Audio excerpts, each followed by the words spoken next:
I have a confession.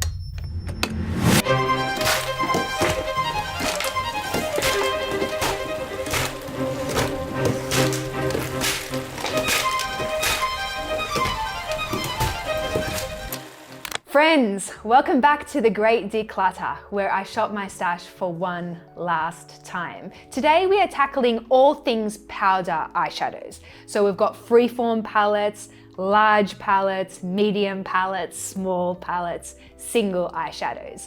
Make sure that you subscribe so that you don't miss the next one, and enjoy. Welcome to one of my most prized possessions. This is my freeform palette collection. And a lot of these eyeshadows I painstakingly depotted with a hair straightener and a screwdriver. So a lot of love went into these palettes. And at some stage I organized them, I color coordinated them. So you can see here I've got orange and corals that moves to pink and mauves, to violets, to blues, to greens, and then these gorgeous mushroom tones. And look, am I wearing purple eyeshadow a ton? No, I don't do an aquamarine eye every day, but every single time I look at these eyeshadow palettes, I lose like 2 hours just like adjusting them and putting an eyeshadow in and out. And as an adult, you just cannot find that kind of dopamine everywhere. And I absolutely must keep these eyeshadow palettes. Here we have my larger eyeshadow palettes, and as a whole behavior, I've noticed that I tend to reach for my smaller eyeshadow palettes more than my larger eyeshadow palettes, and I think it's just because I get a little bit overwhelmed. They're too large and overwhelming. So I think we can definitely get a good declutter going on here. The first one that I definitely know that I have to keep is my neutral freeform palette. So like my previous freeform palettes that I just showed you, I carefully curated this palette, and every shade has been carefully selected to be here in this palette. So on one side I have shimmers, and on the other side I have mattes. Again, all of the formulas and the exact mushroomy contour tones that I like. Yoink, like that one there. So absolutely 100% we'll be keeping this one. My most recent eyeshadow palette acquisition, this is the Byredo Remembrance palette, and I mean, just the look at it. A sunset tonal masterpiece. You've got all these kind of mauvey, rosy tones and terracotta tones, and the formula is sublime. It is delectable. They are so soft, they feel like absolute velvet beneath my fingertips. So yeah, I'm really enjoying playing with this one, and I will keep it. This Anastasia Beverly Hills eyeshadow palette has a lot of really vibrant colors, which, you know, I don't get often an opportunity to wear these kind of fuchsia tones anymore. But when I first tried this palette, I was absolutely blown away by the formula. It's got like a pigment formula, I believe, and they're just so incredibly vibrant. It really blew my socks off, and that doesn't happen very often. So I'm gonna take this guy and put him in the one last chance pile. Next we have this Inglot palette. This is another customizable palette that I made a number of years ago, and it has incredible shades and the formula is amazing. They're really blendable and beautiful. I just never reach for this palette, and it deserves more love, so I will move on from that one. I also have these Zoeva eyeshadow palettes, and again, really beautiful formulas, wonderful shade selections, and I just absolutely do not wear them enough. So I'll be getting them new homes. Let's talk about Natasha Denona. So Natasha Denona eyeshadow formulas are amongst my favorites. I think that they are absolutely spectacular. The formula in the foils is just so smooth and buttery. You can tell that she uses a lot of binder in her foily eyeshadows because they feel almost creamy underneath the fingertip, and you can actually apply them to the lid with fingers like a cream. That's what I often do. And the matte formula is equally outstanding. They're just like velvet. They blend themselves, an amazing formula. But do I need this many palettes from Natasha Denona? No, I think we can narrow it down a little bit. So this is the Glam palette. Lots of my favorite hues here. Keep. The Love palette, pass. The Sunrise palette, pass. The Sunset palette, really warm, super warm for my taste right now, pass. The Natasha Denona Star palette. So I went through a big phase with this palette. You can see it's quite well loved. It's got a lot of my favorite kind of tones there. So I'm gonna put this guy in the one last chance pile. Next we have the Natasha Denona, is it green brown palette? And this was one of her early releases and it is just beautiful. I am absolutely struck by this palette, but do I get enough use from it? No. I'm gonna pop it in one last chance. And then finally from Natasha Denona, we have the purple blue palette. And these shades I don't get enough use from, so I will leave that one. Got a number of palettes here from Ciate, absolutely wonderful formula as well. That's why I've kept them in my collection, but I just have not had an opportunity to wear them and they deserve loving homes. I think that's it. Everything else must go. Okay, welcome to medium-sized palettes. We have had to like recategorize a number of times simply because we cannot fit it all into frame. So we know the situation is serious. So looking at my medium palettes here, interestingly, my heart is drawn to these Charlotte Tilbury palettes. And Charlotte Tilbury became like an accidental favorite for eyeshadows. You can see these eyeshadows are really well loved. I like to use them wet, dry. I often apply them with fingers. They're so easy to use. I find every time I create a look with these eyeshadow palettes, it has wow factor. They blend easily and I'm always like thrilled with the eyeshadow look. These are Stars in Your Eyes palette. I'm not sure if these are available anymore, but if they are, you should get your hands on them because this format of eyeshadow palette that Charlotte Tilbury does is exceptional.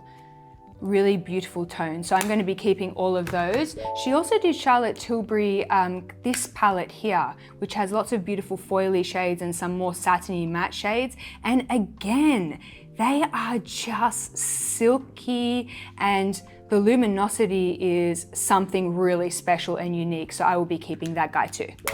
Here's a Charlotte Tilbury palette that I will not be keeping actually. I know that these instant look in the palettes are really popular and for great reason. It's a really functional palette, but I don't really get a lot of use out of that one and I know that my auntie will love it, so I'll pass that one on to her.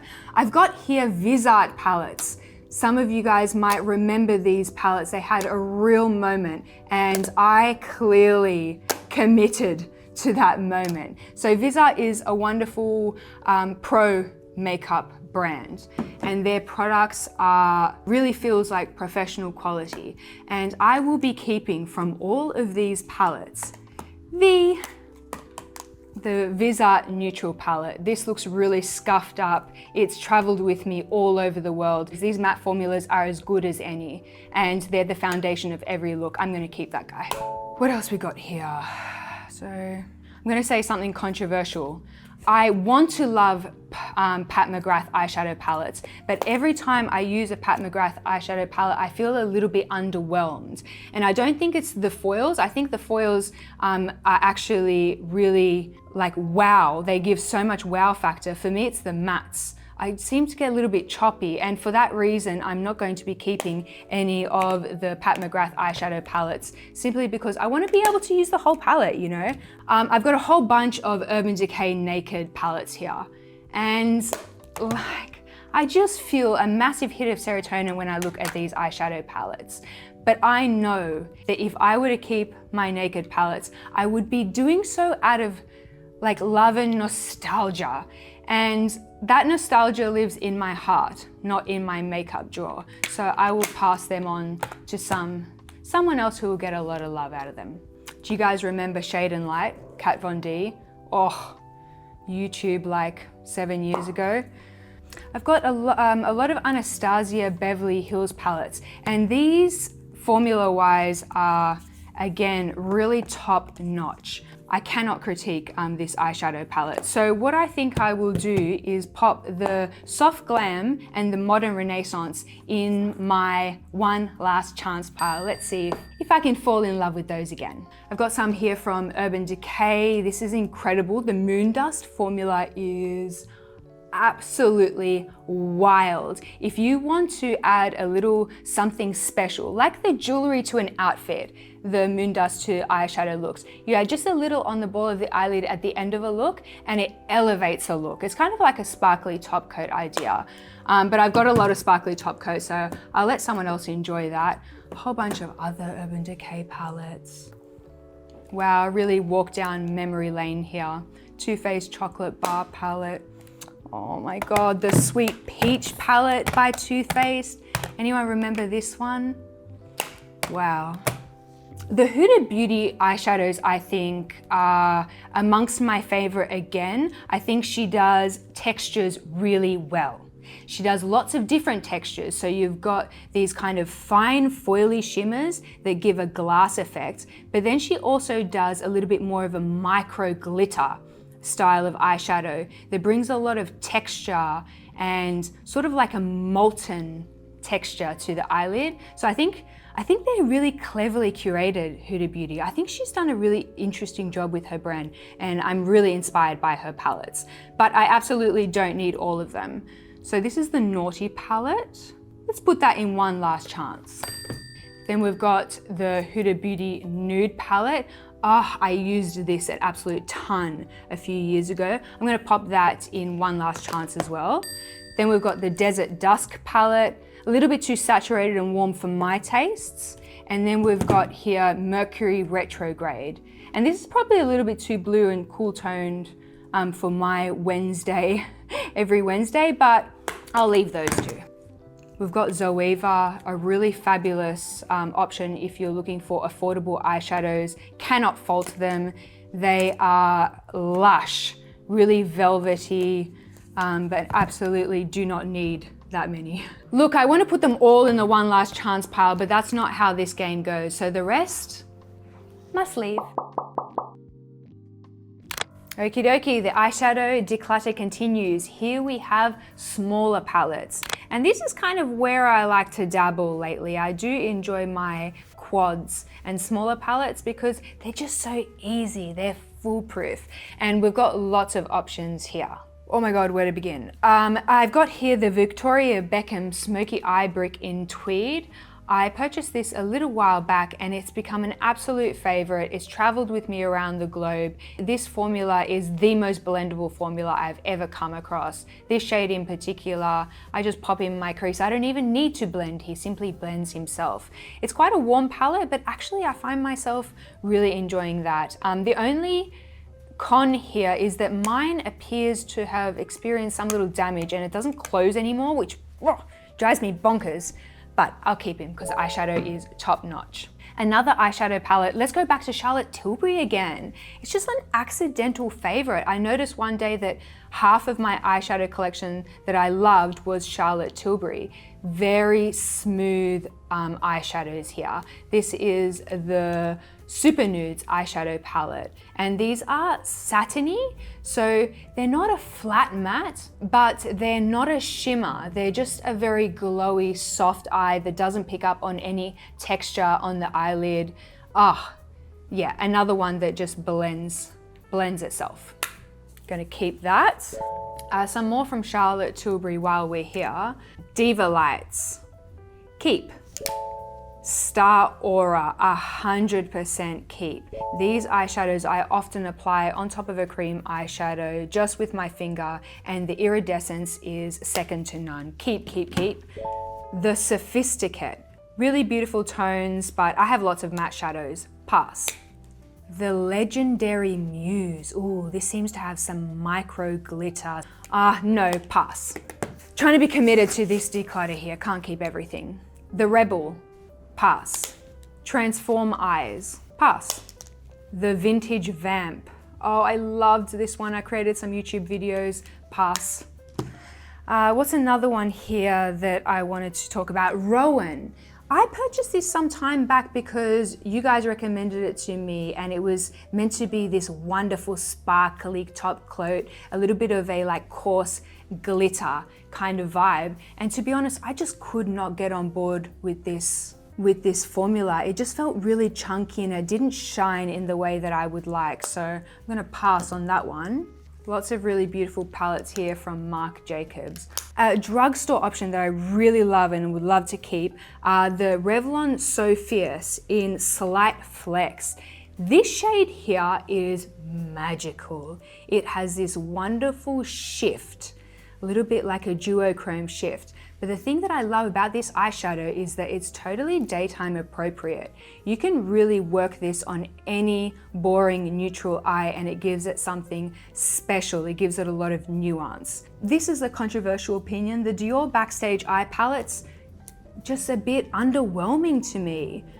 They just kind of felt really blah on my eyes, so I'm gonna leave that one there. Okie dokie, let us talk Tom Ford. I have a number of Tom Ford palettes here. I've loved my Tom Ford palettes. They are another product that holds a special place, but I really want to narrow it down to my absolute favorites and not keep anything that doesn't absolutely bring me joy. So let's start. This one is Honeymoon.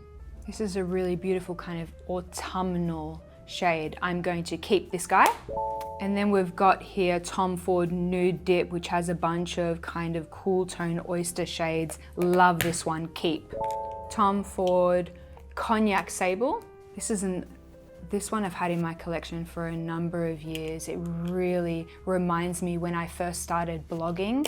I remember I would take photos of this in my spare room and post it on my blog. So yeah, this goes back with me a long way. I'm gonna keep Cognac Sable and pop that one in my vault. So less about using and more about remembering. I allow myself a few sentimental items. This one here is Burnished Amber, a really beautiful, again, kind of autumnal color scheme. To be honest, this doesn't have a very interesting array of textures. They're all kind of one textured, so I'm going to pass on that one. Next we have Golden Mink. Ooh, this one's got some glittery business going on. Ooh, what is that? Oh, hello. These Golden Mink glittery eyeshadows are doing it for me. That one's a keep. Next we have Cocoa Mirage, which is an all matte quad. Not sure if this one's available any longer, but it's one of my favorites. I'm gonna keep that guy. And finally, we have Orchid Haze, which is a little bit more of a deep, cool toned purple palette. Not often my choice of shades. I think that'll look better on someone else, so we're gonna leave that one. The ColourPop eyeshadows are another wonderful formula. I find that their curation to be so inspiring. Like, look at this guy. They've done neutral palettes with pops of color. So yeah, lots of fun textures and shades at ColourPop. Definitely a good one to check out if you're looking for affordable makeup. I'm gonna leave those today just because I just don't find myself reaching for them all the time. And that's the kind of stuff that I really wanna keep in my new collection, just the stuff that I wanna use all the time. I've got some Natasha Denona smaller palettes here. They're a little bit too warm. Again, the color stories don't hit me in quite the right way. I'm gonna leave those. I've got a whole bunch, like just an alarming amount of Huda Beauty 9 palettes. Huda Beauty took this 9 concept and she went wild with it. Pastels, nudes, wild. There's every possible iteration of this palette. I'm gonna pass on those as well. The pastels are wonderful, so inspiring. Every time I look at these, I say to myself, I have to do a pastel mint eye. These formulas are absolutely amongst my favorites. I think Huda Beauty does an amazing eyeshadow formula. Again, lots of interesting, different textures, which gives the eyes a lot of nuance and a lot of sparkle. Next, I want to talk about Sukyu. Sukyu is a Japanese brand and their eyeshadows are, unlike Western eyeshadows, they're more of a slightly luminous, satiny kind of eyeshadow. It's less about the bam and the pigment and the glitter and more about the soft nuance. Absolutely exquisite makeup. And I would love to keep a few of these eyeshadows and let a few go to friends. I'm going to keep this guy. This is number 8. I absolutely love that glittery shade. And I'm also going to keep this guy here, which is the Sukyu Yusha Kuyaku number 01. And these shades are shimmers. They have like a little bit of a shimmery element, but they can operate as mattes as well. Like, it's just such an interesting formula. The rest, as much as I love them, will go on to new homes. I'm feeling confident. The rest must go. So here we arrive at our final category for powder eyeshadow, and this is singles and glittery top coats, of which I have plenty.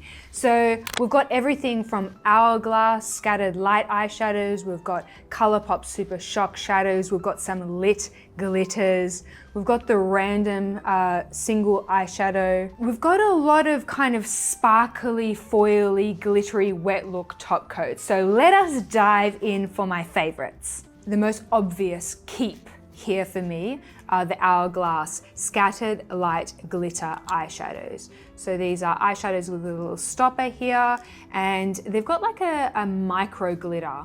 So lots of different colored glimmers that once applied to the eye, give the eye a lot of shine and nuance. And you step into the light and it gives a magical sort of shine.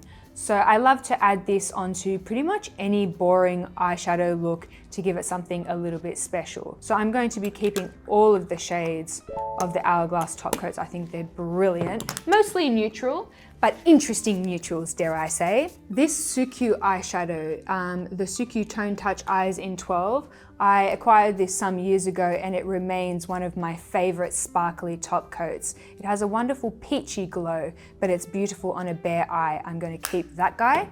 The Natasha Denona Chroma top coats, I loved these and featured them in a lot of videos, but they dried out and I actually tried to like scrape them and revive them, but unfortunately no such luck. I've got here MAC Omega, but this is like the cornerstone of all of my eyeshadow looks. It's the most boring shade, but this is truly the foundation of all my eye looks, because this gives me the opportunity to like build a house and contour and create the foundations of the house so that I can then go in and decorate and add jewelry with all of these wonderful top coats. But you can't furnish the house without the foundation. So I'm going to pop that in my contour, Omega.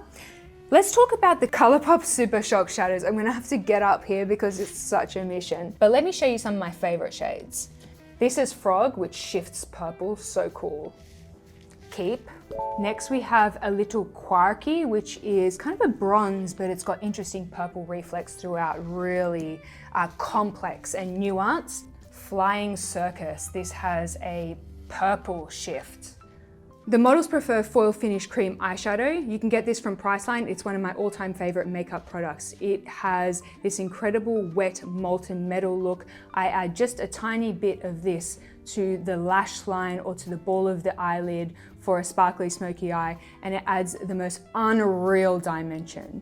We've got some glitters here from Beauty People. So this is a Korean makeup brand, and these are again really coarse glitter. This is almost like gold foil, kind of gold foil that you would use in cooking or in craft, because it has that real coarse texture, which gives a lot of interesting sparkle to the eye. I will absolutely be keeping both of my Beauty People glitters.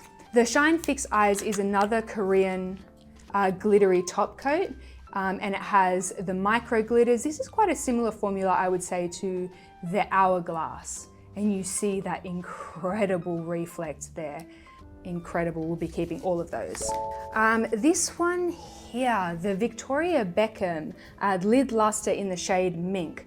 I purchased this a while back thinking it would be the most wonderful one and done smoky eye, and it has all the ingredients, but I found that this had the tendency to flake as the day wore. So I noticed that there was some black fallout underneath my eyes, and it kind of made my whole makeup look a little bit messy. So even though I love that shade, I'm actually struggling a bit with it. I'm going to pop in the one last chance pile.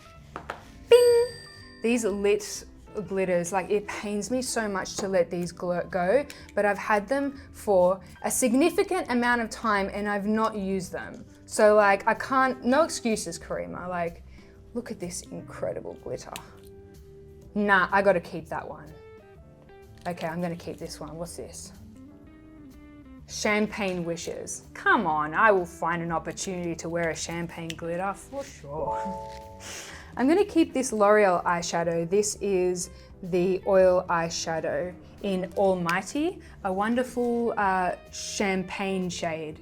Lovely one and done all over the eye. Good option from the drugstore, gonna keep that guy.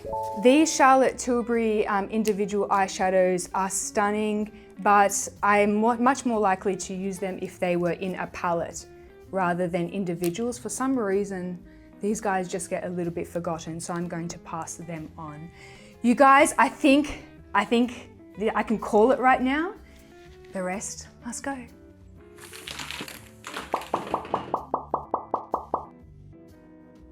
Thank you so much for watching. Make sure that you're subscribed so you don't miss the next one. And also come say hello to me on Instagram at Karima McKimmie. I would love to chat to you there.